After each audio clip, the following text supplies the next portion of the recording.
I entered the Army in 1981 while living in Austin, Texas. My fourth semester at UT was not going well. It seems I preferred smoking dope, watching TV, or going to the afternoon doubleheaders at Dishfalk Field to actually doing my work. Texas had an all-star pitching staff that year, and I really enjoyed. That's a bit of digression. One day at the Highland Park pet store, Abel Trevino came busting in with news that President Reagan had been shot. Now, I'm a big fan of President Reagan, and I was at that time. And I was also a huge fan of listening to Abel's stories of when he was in the Navy. And it was very exciting, the adventures he had had overseas.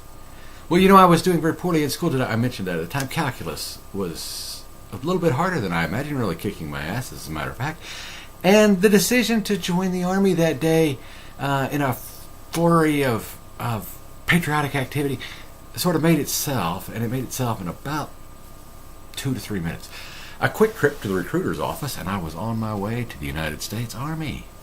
I entered in San Antonio, had a health check coming, an official oath-taking, etc. A group of us, about 12 in number, were led down the hall to a room with chairs lined up against the wall. We were instructed to remain standing and strip down to our shorts. Well, at that moment, a rather uneasy feeling came over me. I had a habit of going commando in those days, and so I wasn't wearing any. So I removed my shoes and shirt and placed them very carefully in the chair opposite to me. A rather stern-looking woman in a nurse's uniform came over to me, and she looked me up and down, and she could see that I was still wearing my pants. "You got a problem, young man?" "Oh, no, not really. But I'm not actually wearing any shorts." "Get them off." "Well, you're not the first."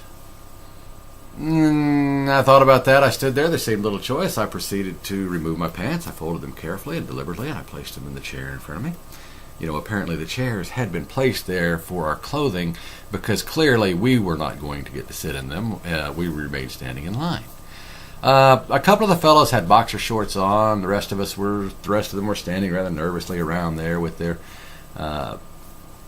briefs, and looking a little. And then close to the end of the line there I stood, butt naked, 2 hands cupping my steadily shrinking penis and testicles.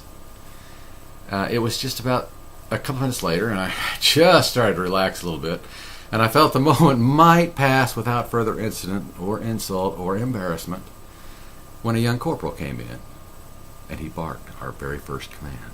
"Right face, march." Ooh, a panic just set right over me. We marched out the hall.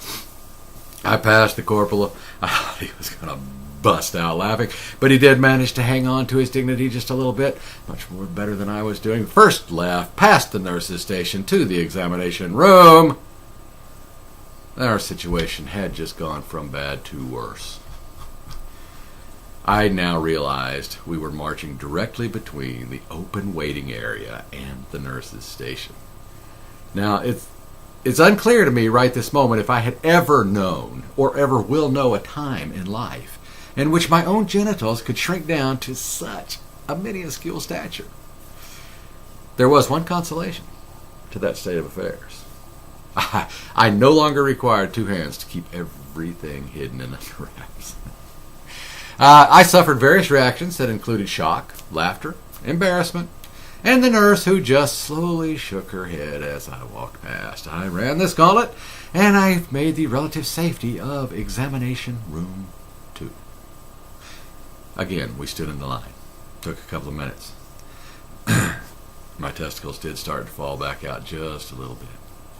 I could feel the warmth start creeping back into my groin area. And then the doctor arrived. He started at my end of the line, and so I was actually the second man.